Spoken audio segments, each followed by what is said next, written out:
नमस्कार, मैं अभिषेक कुमार आप सभी का स्वागत करता हूं फोकस स्टडी विद अभी में। तो आप सभी को मेरा जय गुरु। तो चलिए इकोनॉमिक्स में हम लोग 5 ईयर प्लान को स्टार्ट करते हैं। इसमें मैं आपका 2 क्लास लूँगा, ठीक है। जिस प्रकार से आपका नदी घाटी परियोजना एक अच्छा चैप्टर समझ करके हम लोगों ने ख़त्म किया, उसी प्रकार 5 ईयर प्लान भाई केवल ईयर नहीं है और केवल चीज़ों को रटना नहीं है। आज इस फर्स्ट क्लास में मैं पूरा आपका बेस कंसेप्ट सब कुछ दूंगा।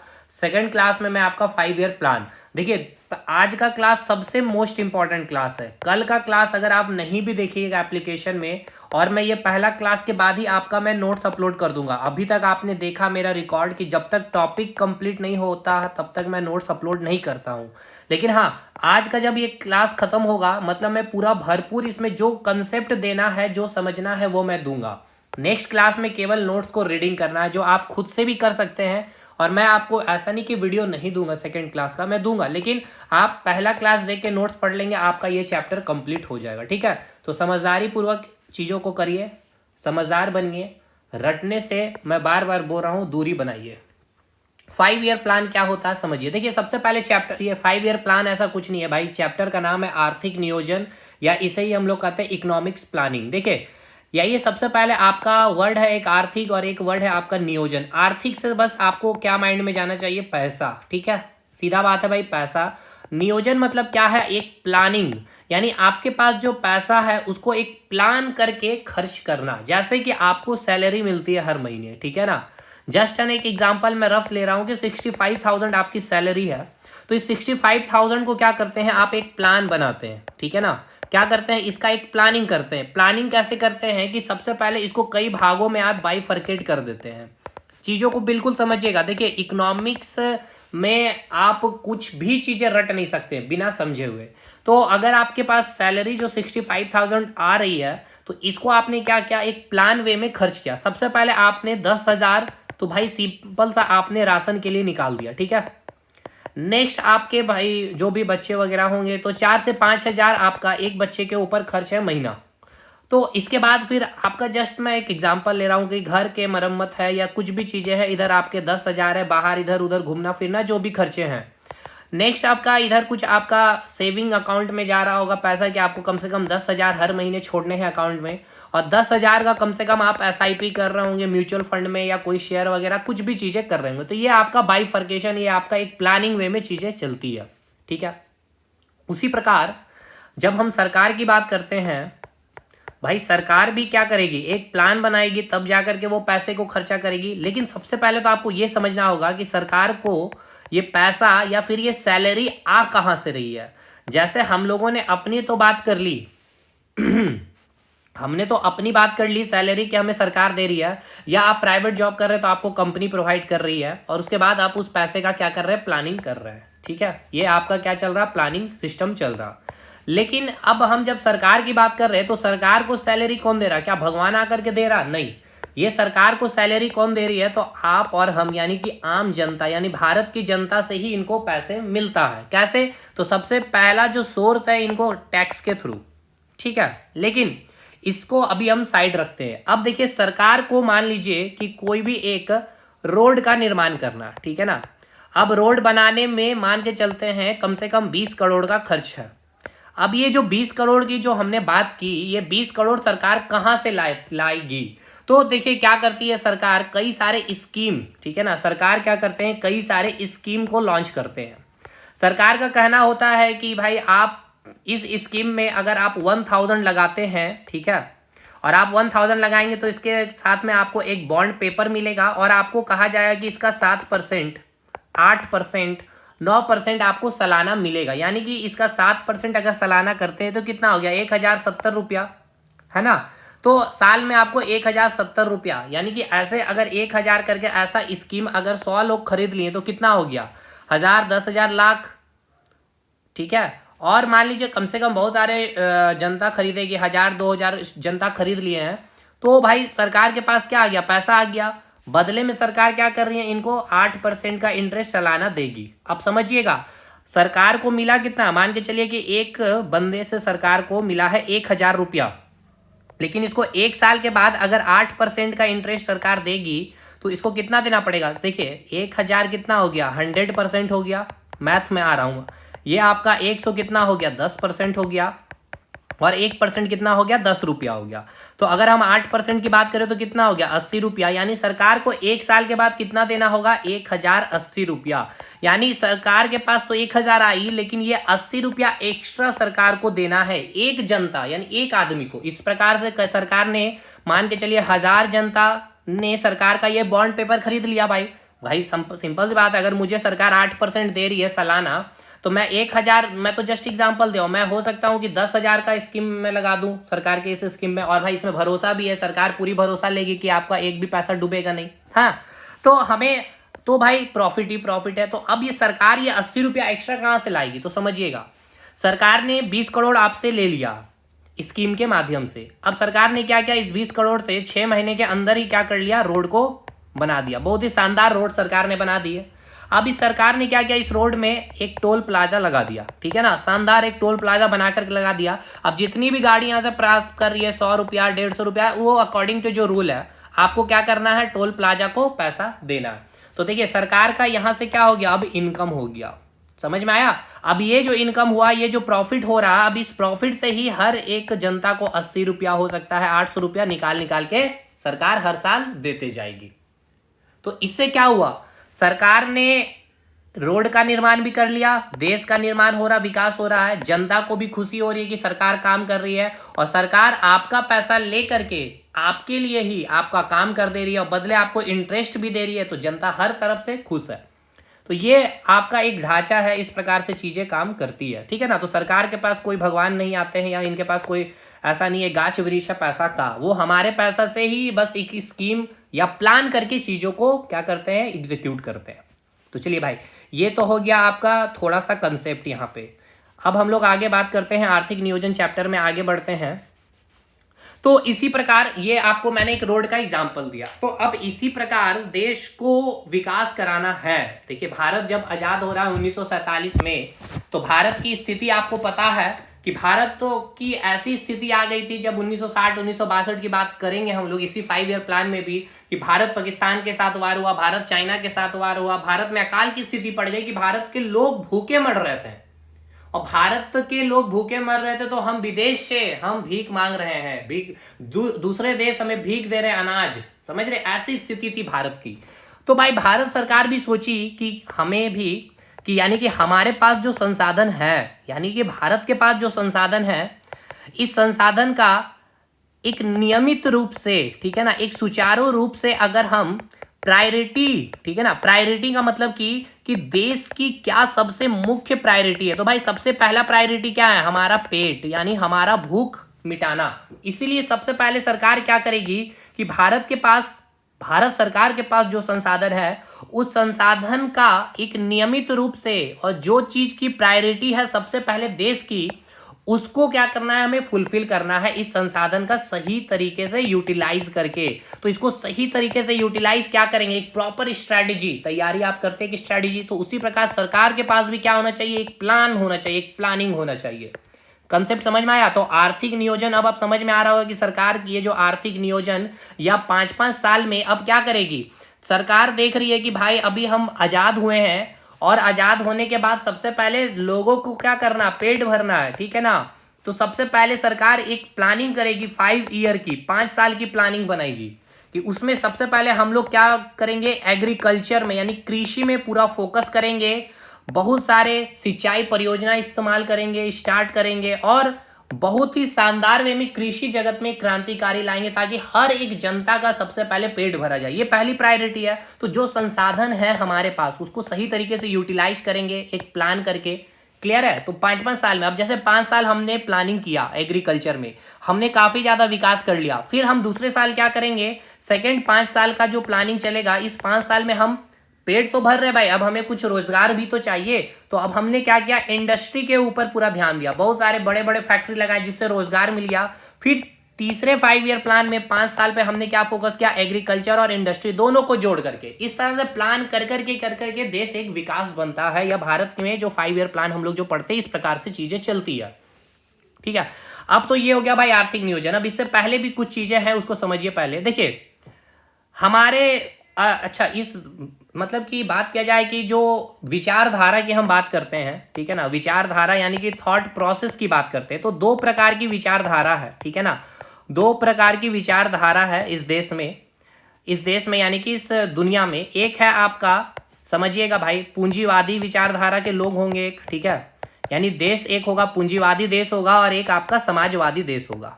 देखिए भारत 1947 में आजाद हुआ है, ठीक है, तो ये जो कंसेप्ट, ये जो विचारधारा की हम बात कर रहे हैं, ये 1947 से पहले की विचारधारा की बात हम कर रहे हैं, यानी कि जो चीजें चल रही थी दुनिया में। तो एक तो आपका पूंजीवादी अर्थव्यवस्था है और एक आपका समाजवादी अर्थव्यवस्था है। यानी कि यहाँ पूंजीवादी जो देश होंगे, यानी ये पूंजीवादी देश जो होंगे और ये जो समाजवादी देश जो होंगे। अब आपके मन में डाउट आ रहा है कि सर ये पूंजीवादी कहने का क्या मतलब है। देखिए इसका कहने का मतलब ये है कि जो देश में पूंजीवादी अर्थव्यवस्था चल रही है या जो देश के सरकार पूंजीवादी पे बिलीव करते हैं, उनका कहना यह है कि उस देश की जो सरकार होगी वो केवल देश को चलाएंगे, यानी कि क्या नियम कानून है, क्या कार्य करना, ये सारे कार्य करेंगे। बाकी अर्थव्यवस्था से रिलेटेड, रोजगार से रिलेटेड, जॉब से रिलेटेड, ये सब फोकस सरकार नहीं करेगी, ये प्राइवेट सेक्टर में आएगी, कंपनियां लगेगी, ये सब प्राइवेट सेक्टर का काम होगा। ये पूंजीवादी देश का कहना है। और समाजवादी देश का क्या कहना है, यानी कि जो देश में समाजवादी की विचारधारा को अपनाया गया है, जो सरकार फॉलो करती है, उनका कहना है कि सरकार देश तो चलाएगी ही, साथ के साथ देश की जो अर्थव्यवस्था है वो भी सरकार ही देखेगी। अब ये समाजवादी की जो विचारधारा है जो अपनाने वाला यूएसएसआर यानी कि सोवियत संघ, देखिए सोवियत संघ को आज रूस कहते हैं। सोवियत संघ कहने का मतलब ये, यानी यूएसएसआर कहने का मतलब कि ये कई देशों का ग्रुप था जो फाइनली आपका टूट चुका है अब, और अब एकमात्र अलग हो गया आपका जो रूस है। तो सबसे पहले जो यूएसएसआर की जो हम बात कर रहे हैं, यही जो विचारधारा के हैं देश, यानी कि इसमें कई देशों का ग्रुप है जो समाजवादी विचारधारा के थे। यानी यहाँ पे सरकार ही सब कुछ सिस्टम चला रही होगी, चाहे उसको देश चलाना हो सरकार ही देश चलाएगी, या उस देश की अर्थव्यवस्था की बात हो, क्या रोजगार देना है, क्या सैलरी देना है, ये सब चीज सरकार ही डिपेंड करेगी। यानी कि यहाँ पर केवल और केवल गवर्नमेंट का फुल पावर होगा, गवर्नमेंट यहाँ पर चीजें देखेगी। लेकिन जब पूंजीवादी की बात करेंगे तो गवर्नमेंट तो होगा ही जो देश को चला रहा होगा, लेकिन साथ के साथ यहाँ पे प्राइवेट सेक्टर भी होगा। लेकिन ये प्राइवेट सेक्टर की जब हम बात कर रहे हैं और ये जो गवर्नमेंट सेक्टर की बात कर रहे हैं, ये गवर्नमेंट सेक्टर केवल देश को चला रहा है, यानी ये गवर्नमेंट जो सरकार ये देश को चला रही है, और ये कोई अर्थव्यवस्था में सरकार का रोल नहीं होता है। तो ये केवल पूरा का पूरा यहाँ पर प्राइवेटाइजेशन, जैसे कि आप अमेरिका चले जाइए तो वहां पे सरकारी का या सरकार जॉब जैसे आप बोलते हैं ना, सरकारी जॉब, ये सब का क्रेज नहीं आपको मिलेगा। लेकिन ये अमेरिका में जब आप देखें, यहाँ के जो रूस या यूएसएसआर की जो विचारधारा है, इनका कहना है कि सब चीज सरकारी होगा, ठीक है ना, कोई प्राइवेट नहीं होगा भैया। अब आप चाहे कुछ भी बन जाइए, आप चाहे इंजीनियर बन जाइए या आप कूली बन जाइए, ठीक है ना, आपके पास भी जो सैलरी होंगे, ठीक है, और आपकी भी जो सैलरी होगी वो सेम होगी। बस आपकी जो योग्यता है, आप इंजीनियरिंग पास किए हैं तो आपका काम अलग होगा, आप काम करेंगे कुर्सी चेयर में बैठ के। अब आप कूली है और आपकी योग्यता कम है तो आप जमीन में उतर करके काम करेंगे, लेकिन सैलरी सबकी सेम है। मतलब यहाँ पर गरीबी का कोई बात नहीं है, सभी कोई सेम ट्रेन में सफर कर रहे होंगे तो सेम एरोप्लेन में सफर कर रहे होंगे, ये भी व्यक्ति और ये भी व्यक्ति, क्योंकि भाई सैलरी सेम है तो भैया घर में पैसा भी उतना ही है, और सरकार उसी तरह से फेयर भी, यानी कि भाड़ा भी, सब चीज वही, सारा चीज खान पीन वगैरह सब कुछ। मतलब आपके पास चाहे कोई भी पोस्ट हो जाए, आपकी सैलरी या आपके पास पैसा में कोई डिफरेंस नहीं होगा, बस आपका कार्य अलग हो सकता है, वो आपकी योग्यता के ऊपर डिपेंड करता है। ये हो गया समाजवादी की विचारधारा।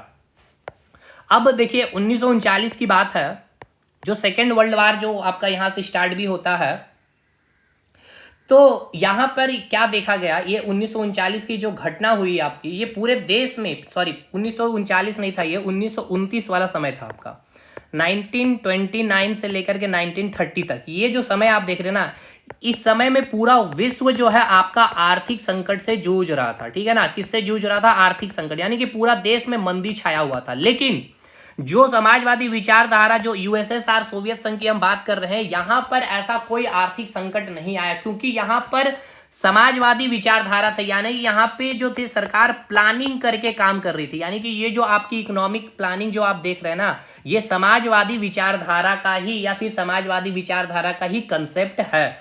तो यहाँ पर समाजवादी में क्या करते थे, प्लानिंग कर रहे थे 5-5 साल 6-6 साल का प्लानिंग करके। तो कोई भी अगर प्रॉब्लम आ रहा है तो हमारे पास प्लान किया हुआ है 5 साल के लिए, तो वो प्रॉब्लम यहाँ नहीं देखा गया। तो ये जो पूरे विश्व जो आर्थिक संकट से जूझ रहा था, तब जाकर के जितने पूंजीवादी देश थे उनका फोकस इस समाजवादी विचारधारा या समाजवादी अर्थव्यवस्था की ओर गए। लेकिन अब ये पूंजीवादी देश समाजवादी विचारधारा या समाजवादी अर्थव्यवस्था को एक्सेप्ट करेंगे, लेकिन ऐसा नहीं होगा कि जैसे यूएसएसआर में क्या है, केवल और केवल समाजवादी विचारधारा है, मतलब केवल और केवल सारा काम कौन कर रहा है, सरकार कर रहा है। यहाँ पे पूंजीवादी देश में कहा गया कि ठीक है, एक आपका गवर्नमेंट सेक्टर भी होगा और एक आपका प्राइवेट सेक्टर, यानी दोनों आपके अर्थव्यवस्था को चलाएगी। अब आपका यहाँ पर ये नहीं है, मतलब क्या नहीं है, यहाँ पर मैंडेटरी नहीं है कि केवल और केवल यहाँ पे गवर्नमेंट ही इस पे आपका फोकस रहेगा। केवल यहाँ पे प्राइवेट सेक्टर भी आएंगे, प्राइवेट जॉब भी लगेंगे, प्राइवेट कंपनियां भी आएंगी, दोनों अर्थव्यवस्था में इंपॉर्टेंट रोल करेगी। समझ में आया? ये कंपलसरी यहाँ नहीं है, लेकिन ये जो आप समाजवादी देश जो देख रहे हैं यहाँ पर कंपलसरी क्या है, सरकारी, हर चीज सरकारी। अब बात करेंगे भारत 1947 में आजाद हो रहा, तो आपसे अगर पूंजीवादी अर्थव्यवस्था का कंसेप्ट पूछा जाए तो समझ में आया कि नहीं आया, और समाजवादी अर्थव्यवस्था का कंसेप्ट समझ में आया कि नहीं आया? बिल्कुल आया। अब भारत 1947 में आजाद हो रहा, भारत सब कुछ देख रहा है, तो भारत ने कहा भैया हमारी जो इकोनॉमी होगी वो मिश्रित इकोनॉमी होगी, यानी कि मिश्रित अर्थव्यवस्था होगा, यानी कि मिक्स्ड इकोनॉमी होगी। मिक्स्ड कहने का मतलब क्या, हम पूंजीवादी विचारधारा को भी एक्सेप्ट करेंगे और समाजवादी विचारधारा को भी एक्सेप्ट करेंगे, और यही समाजवादी विचारधारा से ही हम लोग 5 ईयर प्लान या फिर आर्थिक नियोजन या फिर इकोनॉमिक प्लानिंग की बातें करते हैं। और फिर यहां से भारत जब आजाद होगा तो योजना आयोग बनेगा और फिर भारत में 5-5 साल की योजना बनाई जाएगी। क्या यहां तक चीजें कंसेप्ट क्लियर है? बताइएगा। देखिए यहां इस बेस को पकड़ना सबसे इंपॉर्टेंट है कि 5 ईयर प्लान का आखिर उदय हुआ कैसे भाई। ये रट्टा मारे जा रहे हैं हम लोग, 5 ईयर प्लान ऐसे नहीं होगा। वो तो हम लोग आएंगे, यहाँ पे आपका सब कुछ लिख दिए हैं, ये तो आप कर लेंगे खुद से, लेकिन ये कंसेप्ट सबसे इंपॉर्टेंट है। सबसे पहले इंपॉर्टेंट फैक्ट सुनते चलिएगा। आपसे एग्जाम में पूछा जाएगा कि जो आपकी आर्थिक नियोजन है इसकी जो अवधारणा, ठीक है ना, किसने दी थी, तो आप क्या कहेंगे, यूएसएसआर, यानी कि इसको हिंदी में क्या कहेंगे, सोवियत संघ। ये सोवियत संघ जो फाइनली आपका टूट चुका है और अब आप इसको रूस या रसिया के नाम से जानते हैं। क्लियर है भाई? अब ये जो आर्थिक नियोजन का जो कंसेप्ट है भारत में आया, और भारत में जो लाया ये कैसे आया इसको समझिएगा। एक व्यक्ति है जिनका नाम है एम विश्वेश्वरैया, ठीक है, इनका क्या नाम है, एम विश्वेश्वरैया। इन्होंने एक पुस्तक लिखी थी, इस पुस्तक का नाम भी आपसे पूछा जाता है एग्जाम में। इनका पुस्तक का नाम है प्लान्ड, ठीक है ना, प्लान्ड इकोनॉमी फॉर इंडिया, ठीक है। इसके पुस्तक का क्या नाम है, प्लान्ड इकोनॉमी फॉर इंडिया। अब इस बुक में ही इन्होंने इकोनॉमिक प्लानिंग का, ठीक है ना, इकोनॉमिक प्लानिंग का क्या किया है, जिक्र किया था। तो समझिएगा, अगर आपसे पूछ लिया जाए कि भारत में, इंडिया में आर्थिक नियोजन का जनक या उसकी सिफारिश करने वाले कौन थे, तो एम विश्वेश्वरैया थे। ये सारा नोट्स में लिखा हुआ है, एकदम परेशान नहीं होना। देखिए यहाँ पे आपको लिखा मिलेगा, यहाँ जैसे आप जब देखेंगे तो यहाँ पे लिखा गया कि भारत में पहली बार आर्थिक नियोजन के लिए 1934 में एम विश्वेश्वरैया ने सिफारिश की थी। इनकी पुस्तक प्लान्ड इकोनॉमिक फॉर इंडिया, इसी पुस्तक में इन्होंने जिक्र किया था इकोनॉमिक प्लानिंग का, ठीक है। इनका जन्म 15 सितंबर हुआ था, जो एक इंजीनियर थे, और इन्हीं के याद में हम लोग इंजीनियर्स डे भी मनाते हैं। अब यहाँ मैंने लिखा है कि भारत में आर्थिक विकास का जो श्रेय है आर्थिक नियोजन को, ठीक है ना, आर्थिक विकास यानी भारत में जो आर्थिक विकास हुआ, इकोनॉमिक डेवलपमेंट जो हुआ, भारत का जो इकोनॉमिक, अभी जो आप देख पा रहे होंगे, अभी से पहले भी, मतलब भारत जो विकास किया इकोनॉमिक में, आर्थिक सेक्टर में, इसमें बहुत इंपॉर्टेंट रोल रहा आर्थिक नियोजन का। यानी कि जो हम लोगों ने प्लानिंग कर करके भारत में सबसे पहले एग्रीकल्चर में फोकस किया, एग्रीकल्चर में अच्छा कार्य किया हमने, फिर इंडस्ट्री हमने बहुत सारे लगाए, फिर 5 साल में हमने दोनों में फोकस किया, एग्रीकल्चर और इंडस्ट्री दोनों में। तो इस प्रकार से हम लोगों का जो आर्थिक विकास हुआ, इकोनॉमिक डेवलपमेंट हुआ, इसमें बहुत बड़ा रोल आपके आर्थिक नियोजन का रहा। आर्थिक नियोजन की अवधारणा कहाँ से आई है, तो आपका यूएसएसआर या फिर कहेंगे सोवियत संघ से आई है। क्लियर है यह पॉइंट भाई? यहाँ तक चीजें, चलिए ये हो गया यहाँ पे बात। अब देखिए इंडियन नेशनल कांग्रेस, ठीक है ना, इंडियन नेशनल कांग्रेस जो है, इनका एक सेशन हुआ था 1938 में। अब इनका 1938 में जो सेशन हुआ था, इसके अध्यक्ष जो थे आपके पंडित जवाहर, इनके जो अध्यक्ष थे सुभाष चंद्र बोस थे, ठीक है ना। कौन थे इनके? सुभाष चंद्र बोस थे। कौन थे इनका? सुभाष चंद्र बोस थे। सुभाष चंद्र बोस थे। तो इस 1938 के सेशन में ही एक कमेटी का गठन किया गया था। इस कमेटी का नाम क्या है, समझिएगा मैं ये क्यों नाम लिख रहा हूं इस कमेटी का। इस कमेटी का नाम था राष्ट्रीय योजना, यानी कि योजना बनाने से संबंधित। तो आप इकोनॉमिक प्लानिंग पढ़ रहे हैं, तो भारत में सबसे पहले योजना के लिए एक कमेटी बनी थी 1938 में इंडियन नेशनल कांग्रेस के द्वारा, जिसके अध्यक्ष थे सुभाष चंद्र बोस। राष्ट्रीय योजना कमेटी का, ये पूछता है एग्जाम में, राष्ट्रीय योजना कमेटी का गठन कब हुआ था, या उस समय जब गठन हुआ था तो इंडियन नेशनल कांग्रेस के अध्यक्ष कौन थे, ये आपसे पूछेगा, तो सुभाष चंद्र बोस थे। तो राष्ट्रीय योजना कमेटी का गठन किया गया, यानी कि नेशनल प्लानिंग कमेटी का क्या हुआ, सेटअप किया गया, जिसके अध्यक्ष किनको बनाया गया था, तो जवाहरलाल नेहरू को बनाया गया था। लेकिन फाइनली ये जो कमेटी बनाई गई ज़्यादा सफल नहीं हो पाया, क्योंकि इसके बाद आपका 1938 के बाद आपका सेकेंड वर्ल्ड वार स्टार्ट हो गया था, इस कारण ये वर्क नहीं कर पाया। तो अगर आप इकोनॉमिक प्लानिंग पढ़ रहे हैं तो यहाँ से आपका सवाल बनेगा इकोनॉमिक प्लानिंग से, क्योंकि भारत में पूछा जाएगा सबसे पहले जो कमेटी का गठन किया गया था योजना के लिए, वो कौन सी कमेटी थी, तो आप कहेंगे राष्ट्रीय योजना कमेटी का गठन किया गया था 1938 में। इस समय इंडियन नेशनल कांग्रेस का जो सेशन हुआ था उस समय अध्यक्ष कौन थे, सुभाष चंद्र बोस थे। इसके अध्यक्ष किन्हें बनाया गया था, जवाहरलाल नेहरू को बनाया गया था। तो कांग्रेस पार्टी के द्वारा पूछा जाएगा गठन किया गया कमेटी का नाम क्या है योजना के लिए, तो आप क्या कहेंगे, राष्ट्रीय योजना कमेटी का गठन किया गया था।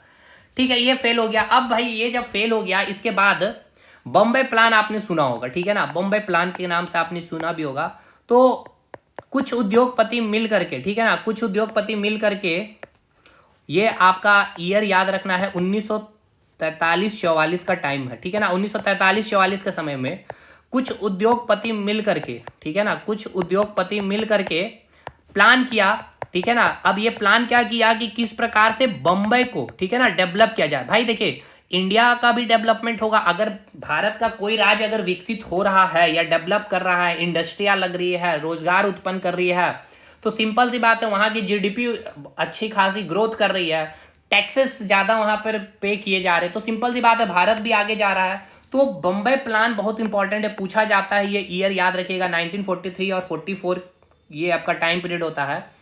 इसमें कई उद्योगपति मिल करके बॉम्बे प्लान किया बॉम्बे को डेवलप करने के लिए, ठीक है। तो ये आपका एग्जाम, ये भाई देखिए ये भी प्लान हो रहा है, यानी एक योजना बन रहा है, इसलिए ये चैप्टर का ही ये क्वेश्चन है, आर्थिक नियोजन का ही चैप्टर का ये क्वेश्चन है। इसके बाद आपको कुछ व्यक्ति का नाम आपको याद रखना है जो इकोनॉमिक प्लानिंग यानी आर्थिक नियोजन के लिए कई सारी चीजें कही थी। तो एक व्यक्ति है आपका श्रीमान नारायण अग्रवाल, ठीक है ना, श्रीमान नारायण अग्रवाल। ये सब आपको बहुत इंपॉर्टेंट सवाल है, आपके अच्छे एग्जाम में अगर आप बैठेंगे बीपीएससी वगैरह एग्जाम में तो आपसे पूछेगा। अब ऐसा नहीं है जैसा से सीजीएल में नहीं पूछेगा, अगर मैंने नाम नहीं लिया, जेपीएससी का नाम नहीं लिया, मैंने एनटीपीसी का नाम नहीं लिया तो पूछेगा। श्रीमान नारायण अग्रवाल ने 1944 में, यानी आफ्टर बॉम्बे प्लान, ये श्रीमान नारायण अग्रवाल ने एक प्लान का नाम दिया जिसको इन्होंने कहा गांधीवादी प्लान, ठीक है ना। यानी कि हम एक प्लान करेंगे जो गांधी जी की जो विचारधारा थी ना, उस विचारधारा के तहत हम लोग एक गांधीवादी प्लान करेंगे। तो आपसे पूछा जाएगा कि जो गांधीवादी प्लान या गांधीवादी जो योजना कब दिया गया था और किसने दिया था, तो आप याद रखिएगा गांधीवादी योजना किसने दिया था, श्रीमान नारायण अग्रवाल ने 1944 में दिया था, ठीक है। इसके बाद एक और व्यक्ति आएंगे, एम.एन. रॉय, ठीक है ना, वेरी वेरी इंपॉर्टेंट है ये भी आपका, एम.एन. रॉय। इन्होंने क्या कहा कि गांधीवादी प्लान से सबसे बेस्ट, सबसे अच्छा जो नाम होगा, जो नियोजन हम लोग जो प्लानिंग करेंगे, उस प्लानिंग का नाम होना चाहिए जनता प्लान, ठीक है ना, जनता योजना। इसको क्या कहेंगे, जनता योजना। अब इसके पीछे भी उन्होंने लॉजिक दिया क्यों ऐसा, यानी कि पीपुल प्लान का उन्होंने नाम दिया, ठीक है ना, पीपुल प्लान का नाम दिया। ऐसा इसलिए क्योंकि भाई हम जनता के लिए योजना बना रहे हैं ना, जनता के वेलफेयर के लिए, तो इसलिए इसका नाम होना चाहिए जनता प्लान। तो पूछा जाएगा जनता प्लान या जनता योजना या पीपुल प्लान किसने दिया था, एम.एन. रॉय ने, कब, 1945 में। अब इसके बाद एक और आपको याद रखना है 1950 का जयप्रकाश नारायण के बारे में। जयप्रकाश नारायण जी आएंगे इसके बाद, इन्होंने एक और नाम, इन्होंने कहा कि भाई गांधीवादी प्लान से अच्छा है, आपका पीपुल प्लान से ज्यादा बेस्ट होगा। जयप्रकाश नारायण ने क्या कहा, इन्होंने कहा कि इस योजना का नाम होना चाहिए सर्वोदय योजना, ठीक है ना। देखिए जो आप योजना आयोग को पढ़ते हैं ना, उससे पहले ये सारे नाम का क्या हुआ, एक तरह से फ्रेम किया गया, रखा गया कि ये डिस्कशन हुआ। तो इन्होंने कहा कि भाई सभी ये जो हम प्लानिंग करेंगे क्या होगा, पूरे देश के लिए, सभी लोगों के लिए, सभी लोगों का उदय होगा, इसलिए इसका नाम होना चाहिए सर्वोदय योजना। तो आपसे पूछा जाएगा सर्वोदय योजना किसने दिया था, जयप्रकाश नारायण ने 1950 में। ये पॉइंट आप लिखेंगे। लेकिन फाइनली भारत जब आजाद होता है, भारत जब आजाद होगा 1950 में, ठीक है ना, भारत के आजादी के बाद 1950 में भारत में एक आयोग बनेगा। उस आयोग का नाम रखा गया जाएगा योजना आयोग, ठीक है, योजना आयोग, समझिएगा, योजना आयोग, जिसको इंग्लिश में आप लोग कहते हैं प्लानिंग कमीशन, ठीक है ना, इसको इंग्लिश में क्या कहेंगे हम लोग, प्लानिंग कमीशन, ठीक है, इसको इंग्लिश में क्या कहेंगे, प्लानिंग कमीशन। देखिए सबसे पहले बम्बई प्लान नाम दिया गया। इससे पहले इंडियन नेशनल कांग्रेस यानी कांग्रेस पार्टी के द्वारा राष्ट्रीय योजना कमेटी का गठन किया गया, जिसके अध्यक्ष किन्हें बनाए गए, जवाहरलाल नेहरू। कब, 1938 में। सुभाष चंद्र बोस क्या थे, इनके अध्यक्ष थे। देखिए आईएनसी के अध्यक्ष थे और राष्ट्रीय इस कमेटी का अध्यक्ष कौन था, आपका जवाहरलाल नेहरू, ये याद रखना है। फिर बम्बई प्लान आया 1943-44 में, कई उद्योगपतियों ने मिलकर के प्लान बनाए थे। श्रीमान नारायण अग्रवाल ने कौन सा प्लान दिया था, गांधीवादी प्लान 1944 में। जनता योजना किसने दिया था, एम एन रॉय ने 1945 में। और सर्वोदय योजना जयप्रकाश नारायण 1950 में। फाइनली भारत जब आजाद हुआ, आजादी के बाद 1950 में जो योजना बनाने के लिए जो एक आयोग का गठन किया, उसका नाम रखा गया योजना आयोग, यानी कि प्लानिंग कमीशन। यानी कि भारत जो योजना बनाएगा 5-5 साल के लिए भारत के आर्थिक विकास के लिए, उसके लिए एक आयोग होगा, समझिएगा, उसके लिए क्या होगा, एक आयोग होगा। जैसे कि भारत क्या करेगा, प्लानिंग करेगा, तो एक आयोग होगा। अब इस आयोग में क्या होंगे, कुछ मेंबर बैठेंगे, हाँ, ये मेंबर क्या करेंगे, डिस्कशन करेंगे कि हाँ भाई ये सेक्टर में हमें फोकस करना है, इतना हमारा लक्ष्य होना चाहिए, इतना % हमें अचीव करना है, इसके लिए हमें क्या क्या चीजें करनी है। तो ये हो गया आपका योजना आयोग, ठीक है। अब इसमें इसका कोई एक अध्यक्ष होगा, इसका डिप्यूटी अध्यक्ष होगा, ये सारी चीजें होगी। तो हमने क्या कहा, सबसे पहले जो आपका आयोग बना, उसका आयोग का क्या नाम रखा, योजना आयोग। इसका इस्टेब्लिशमेंट कब है, तो ये आपसे एग्जाम में पूछता है। 15 मार्च 1950 को ये योजना आयोग का इस्टेब्लिशमेंट किया गया। और इसके जो हेड होंगे, ठीक है ना, इसके जो हेड होंगे वो कौन होता है, तो प्रधानमंत्री होते हैं। कौन होते हैं, तो वो आपके प्रधानमंत्री होते हैं। यानी 15 मार्च 1950 को प्रधानमंत्री जवाहरलाल नेहरू के द्वारा क्या किया गया, एक संस्था बनाया गया। तो इसका ये संस्था किनके द्वारा बनाया गया, प्राइम मिनिस्टर के द्वारा ये संस्था बनाया जा रहा है। कोई संविधान में इसका आर्टिकल मेंशन नहीं है, इसलिए ये योजना आयोग एक असंवैधानिक, ठीक है ना, असंवैधानिक संस्था है, नॉन कॉन्स्टिट्यूशनल बॉडी है। देखिए एक है आपका संवैधानिक, एक वर्ड है आपका संवैधानिक, और एक है आपका असंवैधानिक। तो संवैधानिक मतलब कि जिसका चर्चा आपके संविधान में होगा, उसके लिए कोई एक आर्टिकल होगा। लेकिन ये तो योजना आयोग आपके प्रधानमंत्री बना रहे हैं भाई, ठीक है ना, कोई बिल नहीं आया, कोई बिल पास नहीं हुआ, ये सारी चीजें नहीं, प्रधानमंत्री इसको बना रहा है, यानी कि ये एक असंवैधानिक है, इसका जिक्र हमारे संविधान में कहीं भी नहीं होगा, ठीक है। अब आपसे एग्जाम में क्या पूछता है, अच्छा एक चीज और ये याद रखिएगा, इसका अगर हेड क्वार्टर पूछेगा तो ये कहाँ है, तो आपके दिल्ली में, ठीक है। क्या क्या पॉइंट याद करना आपको कि योजना आयोग का स्थापना कब हुआ, 15 मार्च 1950 में। किनके द्वारा, पंडित जवाहरलाल नेहरू के द्वारा। प्रधानमंत्री उस समय कौन थे, तो जवाहरलाल नेहरू थे, मैं बस नेहरू जी लिख दे रहा हूं, ठीक है। पंडित जवाहरलाल नेहरू के द्वारा स्थापना की गई। तो और ये कैसी संस्था है, तो असंवैधानिक संस्था, यानी कि नॉन कॉन्स्टिट्यूशनल बॉडीज है। ये सारा चीज लिखा हुआ है नोट्स में, ठीक है। और अगर ये संवैधानिक कब हो जाता है, देखिए जब भी कोई संस्था अगर राष्ट्रपति के सिग्नेचर से बनेगा, ठीक है, तब वो आपका संवैधानिक संस्था हो जाएगा, ठीक है ना, तब वो संवैधानिक संस्था यानी कि कॉन्स्टिट्यूशनल बॉडीज हो जाएगा। और यहाँ बात आ रही है प्रधानमंत्री की, तो ये नॉन कॉन्स्टिट्यूशनल बॉडी हो जाती है, ठीक है। ये सब आपको समझ में आ गया होगा आपको। चलिए अब ये जो योजना आयोग बनाया, एक मिनट, जो ये आप देख रहे हैं, जो ये योजना आयोग जो बनाया गया, इसकी सिफारिश किसने की थी, तो देखिए भारत में सब, देखिए भारत में नहीं, पॉलिटी में जब आप पढ़ेंगे ना, तो अगर भारत देश में, ठीक है ना, अगर देश में कोई भी संकट आ जाती है, तो संकट का निवारण करने के लिए सबसे पहले एक समिति का गठन किया जाता है। अब वो सबसे पहले देखा है कि वो संकट किस बेसिस पे है। इकोनॉमिक संकट आया है, तो वो जो समिति बनाया जाएगा, उस समिति में 4-5 मेंबर जो होंगे वो इकोनॉमिक्स से रिलेटेड होंगे, ठीक है ना, यानी कि अर्थशास्त्र वो होंगे। उसी प्रकार भारत में प्लानिंग के लिए हमें एक आयोग का गठन करना था, योजना आयोग का गठन। तो इससे पहले हमने एक समिति बनाई। इस समिति का नाम आपको याद रखना है, जिसको कहते हैं सलाहकार समिति, ठीक है ना भाई, सलाहकार समिति। इस सलाहकार समिति ने रिकमेंडेशन दिया था कि भारत में एक योजना आयोग होगी, जो भारत के आर्थिक विकास के लिए हर 5-5 साल के लिए एक क्या करेगी, प्लानिंग करेगी। तो आपसे पूछा जाएगा कि ये योजना आयोग का सिफारिश किस समिति ने की थी, तो सलाहकार समिति की थी। इस सलाहकार समिति के अध्यक्ष कौन थे, ये भी आपसे पूछता है, तो केसी नियोगी जो थे इसके अध्यक्ष थे, ठीक है ना। इसके अध्यक्ष कौन थे, केसी नियोगी इसके अध्यक्ष थे। अब आपसे पूछा जाएगा किसके सिफारिश में योजना आयोग का गठन किया गया था, तो सलाहकार समिति के सिफारिश में आपका योजना आयोग का गठन किया गया। अब ये आपका योजना आयोग बन गया भाई, जैसे कि आप यहाँ पे देखिए, यहाँ आपका क्या हो गया, योजना आयोग बन गया है आपका। अब ये जो आपका योजना आयोग बन गया, इस योजना आयोग का जो क्या होगा, एक अध्यक्ष होगा, ठीक है ना, एक आपका अध्यक्ष होगा, ठीक है, यानी एक आपका अध्यक्ष होगा। ये अध्यक्ष कौन होता है, प्रधानमंत्री होता है। यानी योजना आयोग का जो अध्यक्ष होगा वो कौन होगा, आपका प्रधानमंत्री होगा। अब देखिए, सबसे पहला जब आपसे पूछा जाता है कि सबसे पहला अध्यक्ष योजना आयोग का कौन होगा, तो भाई सिंपल सा कॉमन सेंस है, ये जब योजना आयोग का गठन हुआ उस समय प्रधानमंत्री कौन थे, नेहरू जी थे। तो फर्स्ट अध्यक्ष योजना आयोग का कौन हो जाएगा, तो पंडित जवाहरलाल नेहरू हो जाएंगे। क्लियर है। अब इसके बाद आपसे पूछा जाएगा लास्ट अध्यक्ष कौन थे, तो देखिए लास्ट अध्यक्ष मोदी जी का नाम याद रखिएगा। कैसे, अब जैसे मोदी जी की सरकार आएगी, मोदी जी इस योजना आयोग को क्या करेंगे, समाप्त करेंगे। तो भाई मोदी जी जैसे प्रधानमंत्री बन गए तो इस योजना का अध्यक्ष भी तो बन गया ना, तो लास्ट अध्यक्ष यही रहे। अब इस योजना आयोग को ये चेंज करके क्या बना दिए, नीति आयोग बना दिए, ठीक है। तो लास्ट अध्यक्ष भी याद रखना है मोदी जी, और प्रथम अध्यक्ष पंडित जवाहरलाल नेहरू होंगे। क्लियर हो गया भाई।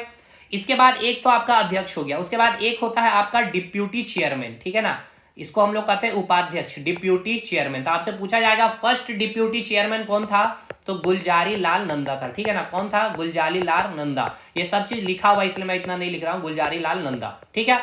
अब आपसे ये तो पहला हो गया, ये आपका फर्स्ट डिप्यूटी चेयरमैन। अब लास्ट डिप्यूटी चेयरमैन कौन होगा, ये आपसे पूछा जाएगा। तो लास्ट डिप्यूटी चेयरमैन कौन था, मोंटेक सिंह अहलूवालिया, ठीक है ना, अहलूवालिया, मोंटेक सिंह अहलूवालिया, क्योंकि इसके बाद ये योजना आयोग क्या बन जाएगा, नीति आयोग बन जाएगा, पूरा स्ट्रक्चर ही चेंज हो जाएगा। तो देखिए अभी हमने क्या क्या सीख लिया, हमने देखा जो योजना आयोग का गठन हुआ 15 मार्च 1950 को, तो इसकी जो स्थापना किया जाता है किसके द्वारा, प्रधानमंत्री के। तो इसकी जो अध्यक्ष होंगे वो कौन होंगे, प्रधानमंत्री होंगे। पहले कौन हो जाएंगे प्रधानमंत्री, आपके जो थे पंडित जवाहरलाल नेहरू, यही हो जाएंगे योजना आयोग के प्रथम अध्यक्ष भी, यानी कि फर्स्ट चेयरमैन भी। और लास्ट चेयरमैन या फिर लास्ट अध्यक्ष पूछा जाएगा तो कौन, मोदी जी, क्योंकि यही मोदी जी फिर क्या करेंगे, योजना आयोग को नीति आयोग में बदल देंगे। अब इसके बाद एक अध्यक्ष के साथ इसमें क्या होता है, एक डिप्यूटी चेयरमैन भी होता है। तो फर्स्ट डिप्यूटी चेयरमैन कौन था, गुलजारी लाल नंदा, और लास्ट अध्यक्ष कौन था, अहलूवालिया, ठीक है ना, मोंटेक सिंह अहलूवालिया। अब इसका योजना आयोग का जो कार्य है, इसका कार्य क्या है, 5 वर्ष का क्या करना है, आपको योजना बनाना है, ठीक है ना, 5 वर्ष के लिए क्या करना है, योजना बनाना। और ये योजना आयोग कब तक चला, 2014 में चला, क्योंकि 2014 के बाद न्यू सरकार आई, नई पार्टी की सरकार आई, बीजेपी गवर्नमेंट आई, और वो योजना आयोग को खत्म करके क्या स्टार्ट किया, नीति आयोग स्टार्ट किया। इसीलिए तो जैसे अब सरकार बन गई मोदी जी की, तो पहले इसके लास्ट अध्यक्ष तो यही कहलाएंगे, और इस समय इसके लास्ट अध्यक्ष कौन थे, अहलूवालिया थे, उपाध्यक्ष कौन थे, अहलूवालिया थे। तो योजना आयोग का कार्य क्या है, योजना आयोग का कार्य क्या है, 5 वर्षों के लिए क्या करना है, आपको योजना बनाना है। कब तक चला ये योजना आयोग, 2014 तक। 2014 के बाद यही फिर क्या बन जाएगा, आपका नीति आयोग। अब देखिए ये जो आपका योजना आयोग है, ये जो आप योजना आयोग को जो देख रहे हैं, जो योजना आयोग क्या करेगी, योजना बनाएगी, ठीक है ना, क्या करेगी, योजना बनाएगी 5 साल के लिए भारत देश के लिए। हाँ, अब ये जो योजना बनाई है, मान के चलिए ये जो योजना बनाई है देश के लिए, अब वाकई ये देश की जनता इससे खुश है कि भी है या भी नहीं है, अब ये कैसे पता करेंगे, तो इसके लिए क्या किया जाएगा, एक और काउंसिल का गठन किया जाएगा जिसको हम लोग कहेंगे एनडीसी, ठीक है ना, नेशनल डेवलपमेंट काउंसिल, इसको बारे में भी हम लोग बात करेंगे। यानी इसका काम क्या है, इसका काम यह है कि जो योजना आयोग ने जो योजना बनाई है, ये जो योजना बनाई है, इस योजना को यहाँ पे क्या किया जाएगा, रीड किया जाएगा, डिस्कशन किया जाएगा, और उसके बाद यहाँ से अगर मंजूरी मिल गई, अब इस एनडीसी में भी बहुत सारे लोग बैठेंगे, कौन कौन बैठेंगे ये भी मैं आपको भी बताऊंगा। अब ये क्या करेंगे, यहाँ पर आएगा आपका जो योजना बना है, इस योजना आयोग के द्वारा यहाँ एनडीसी में भेजा जाएगा। एनडीसी में जो ये लोग बैठे हुए हैं, अब क्यों ये योजना आयोग यहाँ से योजना जो आपके आयोग द्वारा जो योजना बनाई गई एनडीसी के पास आया, क्यों, क्योंकि जो योजना बनाई जा रही है देश की जनता इससे खुश होंगे कि नहीं, या वाकई जो हमने योजना बनाई है देश की प्रॉब्लम है भी या नहीं, ये चेक करेगा एनडीसी। अब ये एनडीसी कैसे चेक कर लेगा, क्यों, क्योंकि देखिए ये जो नेशनल डेवलपमेंट जो काउंसिल है, यहाँ पर आपके सारे राज्य के क्या होंगे, चीफ मिनिस्टर यहाँ पर बैठे रहेंगे। अभी हम बताएंगे कि एनडीसी में कौन कौन लोग बैठते हैं, ठीक है ना, सारे राज्य के, और सारे राज्य के चीफ मिनिस्टर होंगे, सारे यूनियन टेरिटरी के चीफ मिनिस्टर होंगे यहाँ पे, इसके साथ साथ जितने कैबिनेट मिनिस्टर है वो भी बैठेंगे।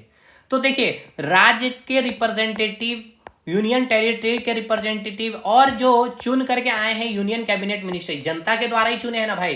तो अगर आपका यहां से योजना बन के आ रहा है झारखंड राज्य के लिए, तो झारखंड का सीएम भी चेक कर रहा पड़ रहा भाई सही है वाकई ये जेन्युइन है या नहीं, या और भी इसमें लागत चाहिए, और भी इसमें बजट एलोकेशन चाहिए। तो ये सारा डिस्कशन यहाँ होगा, और देन अगर यहां से मंजूरी अगर मिल जाएगी, ठीक है ना, तो इस योजना को क्या किया जाएगा, 5 ईयर के लिए इंप्लीमेंट कर दिया जाएगा, यानी कि कह दिया जाएगा इस सेक्टर पे हमें फोकस करना है। क्लियर है? तो ये सारी चीजें इस प्रकार से काम करती है। अब आइए इसको थोड़ा सा यहां पे नोट्स में हम लोग आते हैं। तो अब देखिए योजना आयोग, अब आपको पता चल गया प्लानिंग कमीशन की जो हम लोग बात कर रहे हैं, प्लानिंग कमीशन। तो भारत की आजादी के बाद एक आयोग बनाया गया जो क्या करेगा, भारत के लिए योजना बनाएगी 5 वर्ष के लिए, जिसको हम क्या नाम देंगे, योजना आयोग का नाम देंगे। स्टैब्लिशमेंट कब हुआ, 15 मार्च 1950 को। जो आप कौन करेंगे स्टैब्लिशमेंट, तो प्राइम मिनिस्टर यानी पंडित जवाहरलाल नेहरू के द्वारा। ये कैसी संस्था है, तो गैर संवैधानिक संस्था है, यानी कि नॉन कॉन्स्टिट्यूशनल बॉडीज है। संवैधानिक संस्था कब होगी, जब राष्ट्रपति के द्वारा बनाया जाएगा। अब योजना आयोग की जो सिफारिश है, ठीक है, देखिए योजना आयोग जो ये बना, इसके लिए सिफारिश किसने की थी, तो सलाहकार समिति, याद आ रहा, अभी मैंने आपको समझाया था, इसने ही क्या की थी, एक सिफारिश की थी। और इस सलाहकार समिति के जो अध्यक्ष थे वो कौन थे, केसी नियोगी जी थे। इस समिति के सिफारिश में ही आपका योजना आयोग का गठन किया गया। ये आपसे पूछा गया कई बार, जो योजना आयोग का गठन किया गया किसके सिफारिश पे, तो याद रखिएगा सलाहकार समिति के सिफारिश पे इसके अध्यक्ष केसी नियोगी थे। योजना आयोग का अध्यक्ष कौन होता है, प्रधानमंत्री होते हैं। फर्स्ट अध्यक्ष कौन हो जाएगा, जवाहरलाल नेहरू, और अंतिम अध्यक्ष कौन हो जाएंगे, तो मोदी जी हो जाएंगे। देखिए यहाँ पे मैंने लिखा भी है, फर्स्ट डिप्यूटी चेयरमैन यानी कि डिप्यूटी उपाध्यक्ष कौन था आपका, Gulzari Lal Nanda. Last deputy chairman उपाध्यक्ष कौन था, मोंटेक सिंह अहलूवालिया। लास्ट चेयरमैन कौन होगा, मोदी जी या मनमोहन सिंह। देखिए मोदी जी भी हो सकते हैं, मनमोहन सिंह भी हो सकते हैं। बेस्ट मनमोहन सिंह होगा, क्योंकि मोदी जी तो भाई नीति आयोग को ही फिर इंप्लीमेंट कर दिए थे। तो ये आपका देख लेना कि ऑप्शन में क्या है। अब इसका योजना आयोग का उद्देश्य क्या है, पंचवर्षीय योजना बनाना, यानी कि 5 वर्षों के लिए योजना बनाना। इसका काम देश के विकास के लिए नीतियों का निर्धारण करना है 5 साल के लिए। अब योजना आयोग जो योजना बनाती है, लेकिन योजना को पास करने के लिए क्या बनाया गया, एक एनडीसी यानी कि एक काउंसिल बनाया गया, जिसको हम लोग क्या कर रहे हैं, नेशनल डेवलपमेंट काउंसिल यानी राष्ट्र विकास परिषद।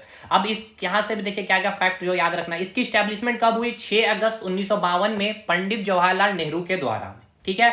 अब देखिए प्रधानमंत्री इसकी स्थापना कर रहे हैं, यानी ये कैसी बॉडी होगी, नॉन कॉन्स्टिट्यूशनल बॉडी होगी, आज संवैधानिक संस्था है। जब भी संवैधानिक संस्था या कॉन्स्टिट्यूशनल बॉडीज हम लोग कहेंगे, यानी कि वो बॉडी का निर्माण राष्ट्रपति के सिग्नेचर के द्वारा होगा, उस बॉडीज की या उस संस्था की आपका डेफिनेशन या फिर जिक्र या डिस्कशन आपके संविधान में कोई एक आर्टिकल में किया हुआ होगा, या कोई अनुसूची या कोई शेड्यूल में किया होगा। लेकिन आप एनडीसी की या फिर योजना आयोग की आप कहीं भी चर्चा हमारे संविधान में नहीं मिले, क्योंकि ये प्रधानमंत्री द्वारा निर्मित एक संस्था है, यानी कि नॉन कॉन्स्टिट्यूशनल बॉडीज है। अब ये जो एनडीसी है, इसे सुपर कैबिनेट कहा जाता है या स्मॉल पार्लियामेंट, लघु संसद भी कहते हैं। इसके पीछे का रीजन है कहने का क्यों, क्योंकि देखिए ये जो आपका एनडीसी है, इसमें जो मेंबर्स होते हैं, इसका पहले देखिए अध्यक्ष कौन होता है, प्रधानमंत्री होता है। अब इसमें जो बैठ रहा, कौन बैठ रहा है, जितने भी कैबिनेट मिनिस्टर है, यानी कि जो यूनियन गवर्नमेंट में जो कैबिनेट मिनिस्टर होते हैं, ये सभी इसके क्या होते हैं, सदस्य होते हैं। साथ के साथ जो राज्य हैं और जो यूनियन टेरिटरी हैं, उनके चीफ मिनिस्टर यहाँ पर बैठते हैं एनडीसी में। और योजना आयोग के सदस्य भी, योजना आयोग के सदस्य समझ में आ रहा है, यानी कि जो चेयरमैन हो जाएंगे, जो डिप्यूटी चेयरमैन, ये सभी क्या होते हैं, आपके एनडीसी में बैठते हैं। तो इस प्रकार से एक प्रकार से जैसे संसद में कौन बैठ रहे हैं भाई, सारे कैबिनेट मिनिस्टर बैठ रहे हैं, सारे मंत्रालय के मंत्री बैठ रहे हैं, उसी प्रकार एक छोटा संसद है, ये भी लघु संसद इसे कहते हैं, या सुपर कैबिनेट का भी नाम देते हैं। तो अगर आपसे पूछ लिया जाए एनडीसी का अध्यक्ष कौन होता है, तो प्रधानमंत्री होता है। और इसके मेंबर पूछे जाएंगे तो ये आप बता देंगे, यूनियन कैबिनेट मिनिस्टर यानी कि संघीय कैबिनेट मंत्री हो जाएंगे, राज्य और केंद्र शासित प्रदेश के मुख्यमंत्री हो जाएंगे, और योजना आयोग के सदस्य हो जाएंगे। एक पॉइंट और देखिए, बहुत अच्छे एग्जाम में जब बैठेंगे ना, तो आपसे सवाल पूछेगा कि ये जो योजना आयोग जो आप देख रहे हैं, ठीक है, ये जो आप योजना आयोग जो देख रहे हैं, इस योजना आयोग का अध्यक्ष कौन था, आपका प्राइम मिनिस्टर, ठीक है ना। तो क्या प्रधानमंत्री ये सारा कार्य करते हैं, प्लानिंग वगैरह, मतलब कि इसको कार्य करते तो नहीं। देखिए ये आपका बहुत अच्छा सवाल पूछा भी गया था यूपी पीसीएस के एग्जाम में, कि जो योजना आयोग है, उस योजना आयोग का कार्यकारी अध्यक्ष कौन है, मतलब कि कर्ता धर्ता, योजना आयोग का जो कर्ता धर्ता है, कार्यकारी अध्यक्ष कौन होता है। तो यानी कि एग्जीक्यूटिव, क्वेश्चन इंग्लिश में भी अगर ऐसे पूछेगा तो आपसे ऐसे पूछेगा, एग्जीक्यूटिव चेयरमैन। क्या पूछना मैं चाह रहा हूं, मैं आपको समझाता हूं, पहले लिख लूं, ठीक है। योजना आयोग का जो कार्यकारी अध्यक्ष या एग्जीक्यूटिव चेयरमैन होता है वो कौन होता है, तो डिप्यूटी चेयरमैन होता है। डिप्यूटी चेयरमैन होता है, इसका मतलब क्या है, यानी कि उपाध्यक्ष होता है। क्या है इसका कहने का मतलब, देखिए एग्जीक्यूटिव चेयरमैन कहने का मतलब क्या है कि कार्य करने वाला, यानी कि जो प्लानिंग कमीशन जो कार्य करेगी, जो 5 साल की जो योजना बनाएगी, इसका हेड या फिर इसका जो अध्यक्ष है वो तो होता है प्रधानमंत्री, लेकिन इसका कार्य जो करने वाला का जो कार्यकारी अध्यक्ष है, मतलब जो कार्य करेगा ये योजना आयोग, ये कौन सारा कुछ जो देखभाल जो करता है, ये प्रधानमंत्री नहीं करते, इनके पास इतना टाइम नहीं है, ये सारा चीज देखने वाला होता है जो एग्जीक्यूटिव चेयरमैन जो होता है, इसका कौन होता है, डिप्यूटी चेयरमैन। डिप्यूटी चेयरमैन जो आप यहाँ पे देखिए, फर्स्ट जो डिप्यूटी चेयरमैन है गुलजारी लाल नंदा, यानी कि जो योजना आयोग का डिप्यूटी चेयरमैन होता है वही एग्जीक्यूटिव, याद रखना है भाई, एग्जीक्यूटिव चेयरमैन होता है, यानी कि कार्यकारी अध्यक्ष होता है योजना आयोग का। ये आपका स्टेटमेंट में पूछा गया सवाल है यूपी पीसीएस का। क्या पूछा आपसे यूपी पीसीएस ने, फिर से समझिए कि जो ये योजना आयोग है, ठीक है ना, ये जो योजना आयोग की आप जो बात कर रहे हैं, योजना आयोग जो आपकी प्लानिंग करेगी 5 ईयर के लिए, ये प्लानिंग कर रही है, क्या प्लानिंग करना है क्या नहीं करना, इसका जो पूरा कार्य करने वाला जो है, ठीक है ना, ये जो कार्य किया जाएगा, ये कार्य प्रधानमंत्री नहीं करते हैं, ये कार्यकारी अध्यक्ष कौन होते हैं, मेन एग्जीक्यूटिव चेयरमैन कौन होता है, तो जो डिप्यूटी चेयरमैन होता है योजना आयोग का वही कहलाता है एग्जीक्यूटिव चेयरमैन, ठीक है ना। जैसे कि ये बॉडी है भाई, जैसे कि मेरा चैनल है फोकस स्टडी विद अभी, इसका मैं सीईओ हूं अभिषेक कुमार, सीईओ तो मैं हूं, लेकिन एग्जैक्ट ये जो फोकस स्टडी पे जो पूरा काम किया जा रहा है सारे टीचर के द्वारा किया जा रहा है, इसमें से एक मेन टीचर है जैसे कि लक्ष्मण सर, तो ये लक्ष्मण सर हो जाएंगे एग्जीक्यूटिव चेयरमैन इस फोकस स्टडी विद अभी का, इसका हेड मैं हो जाऊंगा, ठीक है, मेरा नाम है लेकिन कार्य कोई और कर रहा, इस तरह से समझिए, ये हो गया। अब देखिए जैसे कि अब प्रधानमंत्री मोदी जी जब आए, सरकार आई, तो अब ये योजना आयोग को खत्म किया गया, ठीक है ना, क्या किया गया, योजना आयोग को खत्म किया गया। अब योजना आयोग को खत्म करके नाम चेंज करके किया गया नीति आयोग, ठीक है ना, नीति आयोग। पहले तो इसका फुल फॉर्म याद करिए, फुल फॉर्म से क्वेश्चन बनता है आपके एग्जाम में। नीति आयोग से आपका क्वेश्चन बनेगा फुल फॉर्म में कि national institution for transforming India. अब ये नीति आयोग का देखिए कंसेप्ट बिल्कुल चेंज है, इसका कहना क्या है, जैसे योजना आयोग का कहना था कि हर 5 वर्ष के लिए हम क्या करेंगे, एक एक सेक्टर पे फोकस करेंगे, डेवलपमेंट लाएंगे उसमें, इस प्रकार से हर एक सेक्टर पे हम लोग फोकस करते चलेंगे हर 5-5 साल के लिए। लेकिन ये जो नीति आयोग है, इस नीति आयोग का जो टाइम पीरियड एक लंबा होगा, 15 साल के लिए ये लोग क्या करेंगे, एक योजना बनाएंगे। अब 15 साल का योजना बनेगा, लेकिन कोई ठिकाना नहीं है कि 15 साल तक इनकी सरकार रहेगी, इसीलिए क्या किया गया, हर 3-3 साल पे, हर 5-5 साल में वो प्रोजेक्ट पे रिव्यू किया जाएगा, कि जैसे हमने लक्ष्य रखा है कि 2025 मान के चलते 2030 तक, ठीक है ना, 2030 तक हम लोगों को अचीव कर लेना है, जीडीपी में इतना अचीव करना, मान के चलते, जस्ट एन एग्जांपल।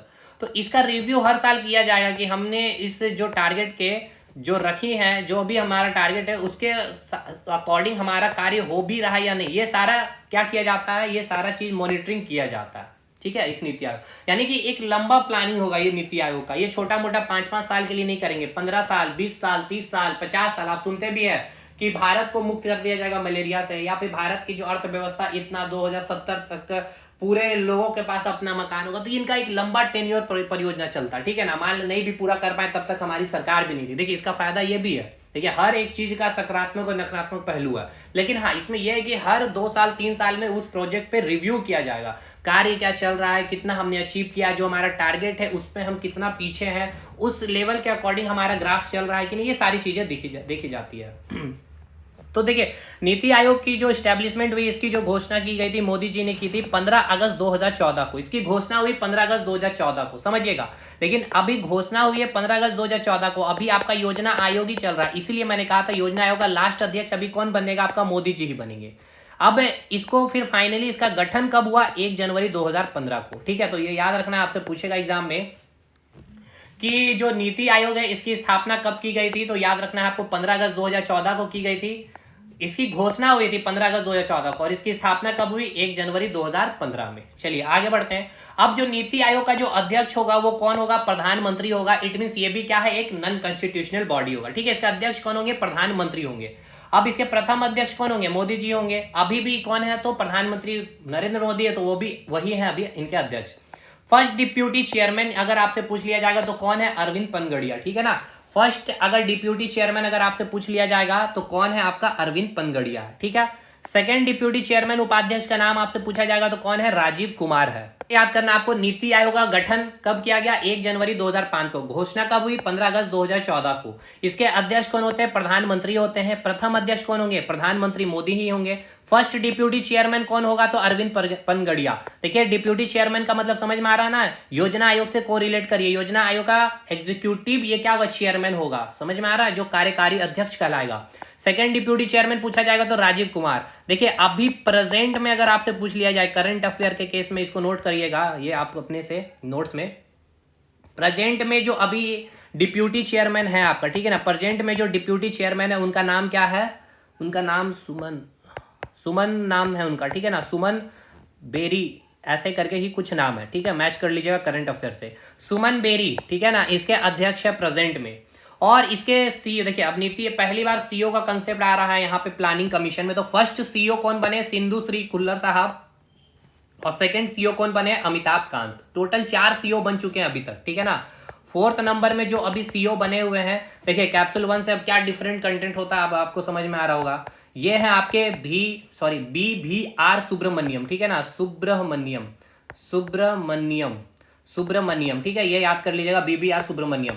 देखिए अब कैप्सूल 1 का कंटेंट खराब नहीं था, लेकिन उसमें बहुत चीज और देना था। अब जैसे पर्वत पठार, नदियां, नदी झील, नदी घाटी परियोजना आप पढ़ें, गवर्नर जनरल, कॉन्स्टिट्यूशनल डेवलपमेंट, आज आप 5 ईयर प्लान पढ़ रहे हो तो है ना, अलग, बहुत अलग है। तो जब भी चीजें मिलेगी अलग ही मिलेगी। तो 4th सीईओ अगर आपसे पूछ लिया जाएगा कौन है, तो BR सुब्रमण्यम है। प्रेजेंट में डिप्यूटी चेयरमैन कौन है आपका, तो सुमन बेरी है, ठीक है। अब इसके सदस्य से आपका सवाल बनेगा, तो देखिए इसके सदस्य कौन कौन होते हैं।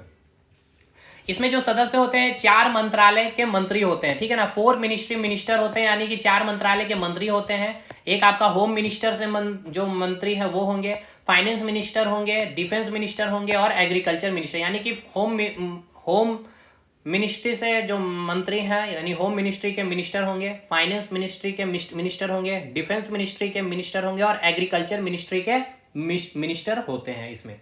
यानी कि 4 आपसे पूछा जाएगा कौन से मंत्रालय के मंत्री होते हैं, तो होम, फाइनेंस, डिफेंस, एग्रीकल्चर, ठीक है ना, home minister, finance minister, defence minister और एग्रीकल्चर मिनिस्टर।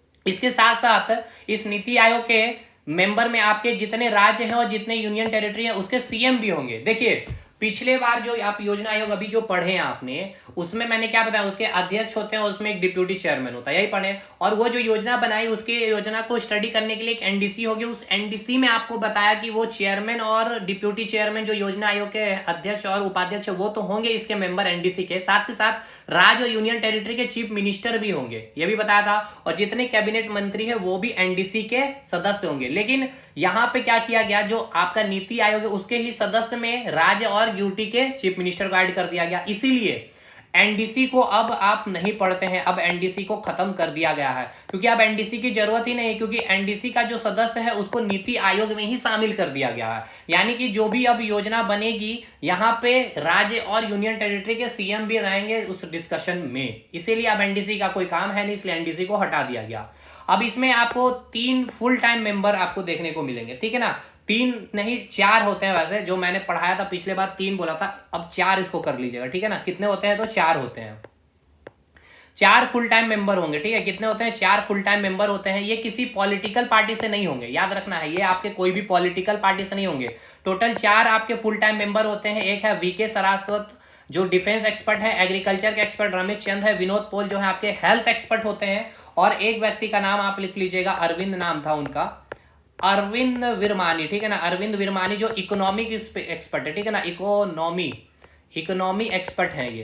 तो ये 4 मेंबर जो है फुल टाइम मेंबर है, ठीक है ना, इनका कोई रिटायरमेंट नहीं है। लेकिन ये जो आपका फुल टाइम, सॉरी, इनका जो पूछा, हाँ, फुल टाइम जो मेंबर बने हैं इनका टेन्योर आपसे पूछा जाएगा, ठीक है। इनका टेन्योर पूछा जाता है, कितना होता है, 5 ईयर होता है इनका जो टेन्योर होता है, 5 ईयर होता है। तो इधर आपका कोई टेन्योर फिक्स नहीं है, लेकिन इधर आपका जो टेन्योर है, जो फुल टाइम मेंबर 4 बन रहे हैं, defence expert, agriculture expert, health expert, जो इकोनॉमिक एक्सपर्ट है, अरविंद विरमानी, ठीक है ना, अरविंद विरमानी है, विनोद पॉल है, इन सभी का टाइम पीरियड टेन्योर कितना होगा, 5 साल होता है।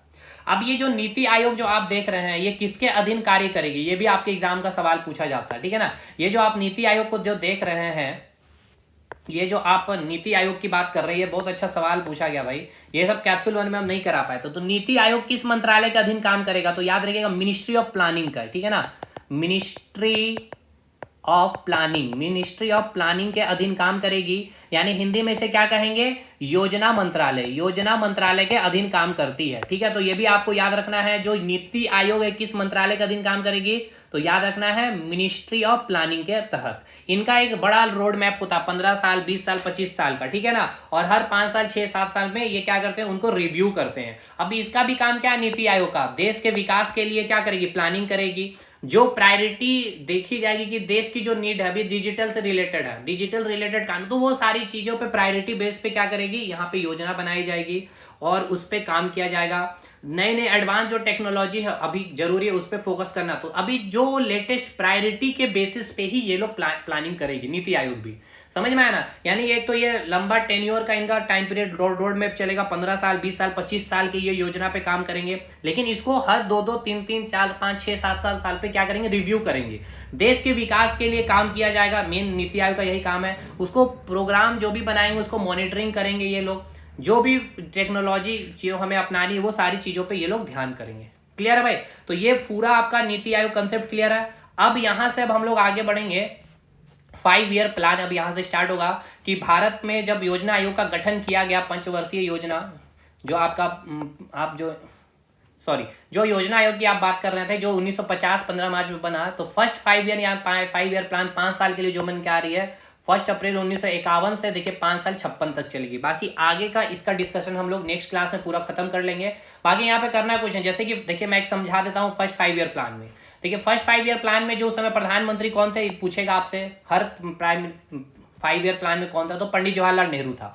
ये जो 5 ईयर प्लान का जो बेस था हेराल्ड और डेमार। देखिए हेराल्ड और डेमार कहने का मतलब क्या है कि जो हेराल्ड और डेमार जो थे एक इकोनॉमिक्स व्यक्ति थे, उन्होंने ही कंसेप्ट दिया था कि भारत में ये 5 ईयर प्लान पे सूचना या योजना बनानी चाहिए। इसलिए उसके बातों को या उसकी योजना को इंप्लीमेंट किया गया। इसलिए ये जो 5 ईयर प्लान का जो मॉडल रखा था हेराल्ड, जो उत्तराखंड के थे यूनाइटेड किंगडम के थे इकोनॉमिक्स, और अमेरिका के इकोनॉमिक्स थे डोमार साहब, इनके ही मॉडल पर यह 5 ईयर प्लान काम किया गया था। मेन किस पे फोकस किया गया था? एग्रीकल्चर पे, यानी कि सिंचाई में, कृषि और सिंचाई में फोकस किया गया था। हमने लक्ष्य रखा था 2.1% की, लेकिन हमने अचीव की 3.6%। अब इसमें ही सबसे इंपॉर्टेंट देखिए सिंचाई, नहर निकलना, अब ये सब कैसे हुआ था? घाटी परियोजना आपने पढ़ा है। तो देखिए इसमें ही पंडित जवाहरलाल नेहरू इस समय ही गए हुए थे अमेरिका, और टेनेसी नदी घाटी परियोजना देखने के बाद सबसे पहले दामोदर घाटी परियोजना स्टार्ट किए थे इन्होंने 1948 में। देखिए 1948 में जो स्टार्ट हुए, फाइनली इसको स्टार्ट नहीं ना होता, देखिए कोई चीज का प्रोजेक्ट बनेगा, डिस्कशन होगा, देन फिर वो इंप्लीमेंट होगा। तो वो 1948 में स्टार्ट हुआ और इसको लागू किया गया 5 ईयर प्लान में, ठीक है। फिर भाखड़ा नागल परियोजना बनाया गया, महानदी में हीराकुंड परियोजना बनाया गया, व्यास परियोजना बनाया गया। ये सभी प्रारंभ हुए इसी 5 ईयर प्लान में। और 1 जुलाई 1955 में स्टेट बैंक ऑफ इंडिया का भी स्टैब्लिशमेंट हुआ था। इसलिए 5 ईयर प्लान को कृषि योजना भी कहा जाता है, क्योंकि एग्रीकल्चर और सिंचाई में काफी ज्यादा फोकस किया गया था। तो देखिए एग्रीकल्चर में फोकस किया गया, सिंचाई में अब ये फोकस कैसे हुआ? सिंचाई करना है, हमें पानी चाहिए। अब इतने बड़े बड़े पानी जो नदियां बह रही थे, हमने कहां से देखा? टेनेसी नदी घाटी परियोजना, अमेरिका में जाके जवाहरलाल नेहरू ने देखे, जिन्होंने क्या कहा था? बहुउद्देशीय नदी घाटी परियोजना को आधुनिक मंदिर का नाम दिया था। और यहीं पे वो फिर भारत आए, दामोदर नदी पे फिर बड़े बड़े डैम बनाए, बांध बनाए, जिससे क्या हो किया गया? सिंचाई किया गया, नहर निकाले गए, झील झरने का निर्माण हुआ, पर्यटक क्षेत्र में रोजगार उत्पन्न हुए। इस तरह से सारी चीजें चली, आपने पढ़ लिया नदी घाटी परियोजना में। देन सेकंड 5 ईयर प्लान, ये आगे कल हम लोग डिस्कशन करके खत्म करेंगे। बाकी ये आप खुद से भी पढ़ लेंगे, तो भाई क्या क्या काम हुआ ये आप कर लेंगे खुद से, ठीक है ना। तो ये आपका PDF जस्ट अपलोड हो जाएगा, ये वीडियो का अपलोड होते ही। बाकी ये आपका समझिए चैप्टर खत्म हो गया, मतलब जो समझना था पूरा निचोड़ हमने दे दिया। क्लियर है ना भाई? बाकी रटना वाला काम है, अब रटना में बस डिक्टेट करेंगे तो 15-20 मिनट का समय लूंगा, 5 ईयर प्लान का क्लास खत्म हो जाएगा, ठीक है। जितना डिटेल देना था हर एग्जाम के पॉइंट ऑफ व्यू से मैंने दे दिया, किसी भी एग्जाम, ग्रुप डी से लेकर के अप टू चपरासी से लेकर यूपीएससी तक के एग्जाम के। नहीं, यूपीएससी में थोड़ा और भी इसमें चीजें चाहिए, और भी डिस्कशन चाहिए, ठीक है भाई। चलिए मिलते हैं अगले वीडियो में, तब तक के लिए धन्यवाद।